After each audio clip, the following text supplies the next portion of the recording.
think this experiment look really simple, so you can, if possible, you can try this at home. Now we are going to see some of the uses of microorganisms in the field of medicals. So first one, it is used for producing insulin. So I think most of them are very familiar with this term insulin, because it is a hormone which is secreted by a pancreas. Now the reason they secrete this hormone is to control the level of sugar in your body. So patients suffering from diabetes, like I think most of you, the people, they know the patient who suffers from diabetes.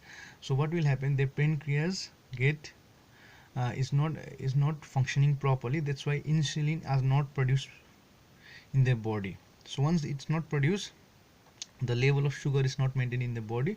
So for this reason, they have to take insulin directly, in the direct manner. So there is a kind of syringe like substance. So those substance, they are injecting it through their stomach, and that's how they get insulin. So this insulin are produced from microorganisms. Then production of antibiotics. Now antibiotics, what are they? They are substance which are produced from microorganism in order to kill the other microorganism. So any patient who is suffering from bacterial infection, doctors will prescribe you an antibiotic. So the first antibiotic produced was penicillin. It was developed by Alexander Fleming. So this penicillin, it saved many of their, it saved the lives of millions of people. And there are the penicillins like amoxicillin, tetracycline, and erythromycin. So these are some of the examples of other penicillin, which other antibiotics which are used against microorganism, so, so that it can prevent disease causing to plants and animals.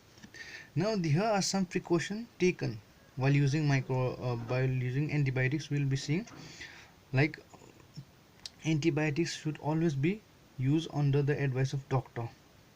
So it should be prescribed by a doctor. You cannot take it directly, and it should be used in correct dose. Suppose if antibiotics is the doctor asks you to use once a day, you shouldn't use twice a day. And if you're not suffering from any disease caused by bacteria, you shouldn't take this antibiotics. So these are some of the precautions taken. Now production of vaccine. Now usually vaccines are mainly required for children who are below 10 years of age. So I hope you people still remember taking some vaccines while you were very small. So the reason behind that is to protect yourself from some of the diseases, like it's shown out here: measles, mumps, tuberculosis, diphtheria, polio.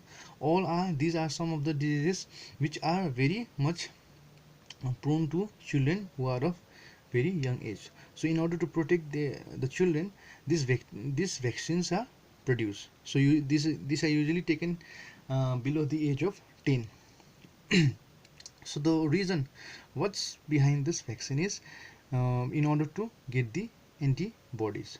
So our human body, it itself produces some antibodies. So the normal fever which you are getting, that time your body is producing some antibodies. Why? Because some foreign microorganisms are entering your body, some viruses are entering your body. So in order to protect that, your body will be producing some antibiotics, and in order to kill that viruses, your body temperature will be high. That's why you have high body temperature during the times of fever. Now there are some diseases during which you need some extra antibiotics. So that's why these vaccines are produced, so that they would provide some this vaccines are produced, so while injecting they would provide some extra antibiotics, some powerful antibiotics which can kill this which could kill the foreign microorganisms which is entering your body. But one thing is sure, that these antibiotics will not be any effect to your human body. So it will not be affecting your body. So here are some of the vaccines given. Vaccines for tuberculosis contain weak germs. Vaccines for typhoid is made for killing germs. So these are some of the vaccine so these are some of the diseases, and the vaccine present on them will be helping your body. Now we also have some vaccines for smallpox and polios. So these vaccines are sometimes taken through injection, and sometimes it is also taken orally. So we still remember the vaccine for polio. It is given through a dropper, like 2 to 3 drops given to you orally. Now, useful bacteria in human body. Now there are some bacteria which are present in your body which are very useful to us. The, the one present is Lactobacillus acidophilus. So these are bacteria which is present in your digestive tract, and it helps in synthesizing of protein, and it helps in throwing out some toxic material. So these bacteria helps in digestion and other substance, and it will also destroy some harmful organism. Now we are going to see some of the harmful microorganisms. Now the disease causing microorganisms, they are known as germs or pathogens.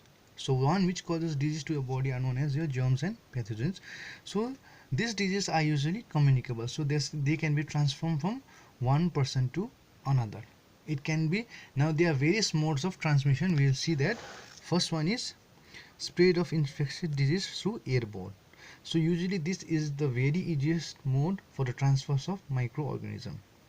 So usually during this time, what happens, the bacteria and virus, if any person is affected by bacteria and virus, it is easy for him to transfer that bacteria and virus through their mouth and nose. So while coughing or while sneezing, the bacteria are being released from their lungs and windpipe through air, through their nose and through their mouth, usually in forms of salivas and all. So while whenever they are sneezing, so small droplets of water are being released, in which those bacteria and viruses are present out there.